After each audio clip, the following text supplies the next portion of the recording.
asalaamaaleykum wa rahmatullah asalaamaaleykum ñu ngi leen di nuyu di leen siyaar mboolem képp koo xam yaa ngi topp sunu site bi di 94 Walf Sénégal seen analyse chronique yi nga xam ne leen koy defal saa su nekk ci réew mi ak bitim réew ñu ngi leen di jaajëfal ñu ngi leen di siyaar gouvernement bi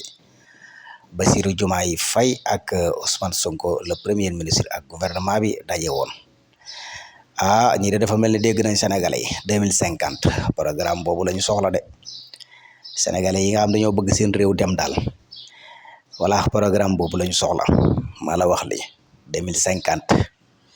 voilà Sénégal mel ni États-Unis lu mën a nekk la voilà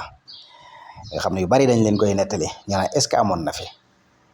ñan ñoo bëgg a indi loolu mooy ñoom ñii di gouvernement Bassirou Diomaye Faye gouvernement Bassirou Diomaye Faye ñu ngi teg ay acte ñu ngi teg ay jéego ñu ngi liggéey ñu ngi def ndànk-ndànk voilà ndax lépp loo gis rek ndànk-ndànk la bu ko defee nit ñi mën a adapté bu baax a baax di xam nekkaat ci beneen niveau génn ci niveau la ancien système parce que niveau la ancien système xastante la xiiroo ŋaayoo solo ay tiset fii ñu fay la fii dajale ay nit fii wax fii jëmale fu kenn xamul non léegi niveau bii niveau la boo xam ne ni tekk ak tey boo xoolee gouvernement bi ni ñuy doxee rek da ngay xam ni xam nañ fi jëm waaw parce que li ngay def pour nit mën koo xam da ngay def ndànk bu ko defee nit ñi di adapté di xam bu baax a baax ndax lépp loo xas a xam jeex na waaye nag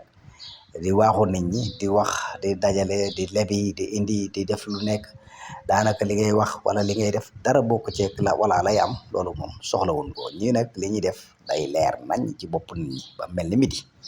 moo tax nag seen programme bi voilà na dem ba 2060 wala 2050 sax waaye 2060 mën na faa dem parce que xam naa ni am na fu ñu yóbbu réew mi moom jeex na c'est fini voilà danañ fi fàtte képp koo xam mos nañ laa dénk ndombal tànk mu xam naa ni fii ci gouvernement yi fi jot a jaar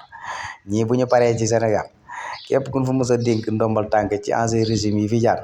dañ lay fàtte sénégalais yi sa waaye lu baax rek lañ bëgg te ñii ci loolu lañ jëm maanaam lu baax rek la sénégalais yi bëgg te ñii ci loolu la ñuy dox. te lu baax mënta weesu boo bëggee faj dara nga faj ko boo bëggee gis lu rafet gis ko boo bëggee wala dox ci jàmm ak salaam am ko loolu la sénégalais yi bëgg. voilà beneen bi ci des tamit mooy Babacar Gaye yow ab journaliste nga woon boo xam dafa mel ni nekkoo woon ci réew mi da ngaa dawoon lañ wax xamoon da ngaa dawoon xamu daal voilà ñibbisiwaat nga nag voilà da ngay bind journaliste nga mais booy bind xanaa yow wax dëgg yàlla mag mu toll ni yow nga xam ne daanaka mën naa ni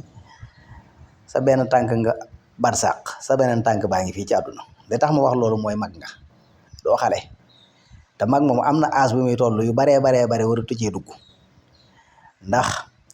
daanaka dee da koy gën a jege dund te da nga war a profité li nga fi nga jot a jaar yëpp ci sa ndaw ba di nga doone mag nga gaaw rëccu loolu yëpp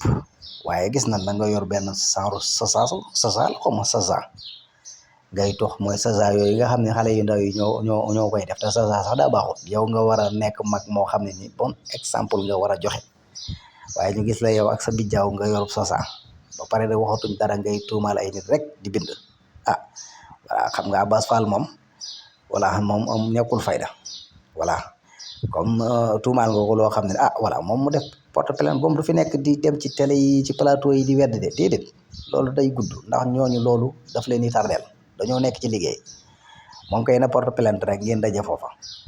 wala ngay day preuve mu leer xam nga nit ñi léegi kenn mënut leen nax mag nag bu toogee di nax boppam la rek